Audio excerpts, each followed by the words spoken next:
I think the biggest problem that nonprofits face today is predictable income because they hope and wish and pray their strategies work out. But there's actually a system that goes behind the strategy so they can predict income on a monthly or yearly basis. I figured out 3 ways to best serve my clients. One is called the Jumpstart program. It's a simple 90-minute session with me where we go A to Z and we dissect what you're doing right and what you're doing wrong. And I share some strategies where you can instantly make $10,000 in the next 30 days and have very predictable income. My next program would be Significance, or called Whatever It Takes. So the Whatever It Takes program is designed for nonprofits that are 5 or less with revenues of under $500,000, where we spend a half a day together and we really dive deep into the content.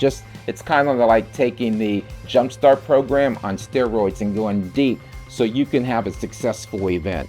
And then my legacy programs are for nonprofits with revenues of $500,000 or more, probably staff of 5 or more, where we can also spend a full day together, not a half day, but a full day together, and deep dive with a path and a plan directed to having a 6-7 figure night.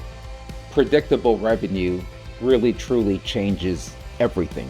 The truth is, you're one call away from solving your problem. Do you have the courage enough to pick up the phone and make a decision to call?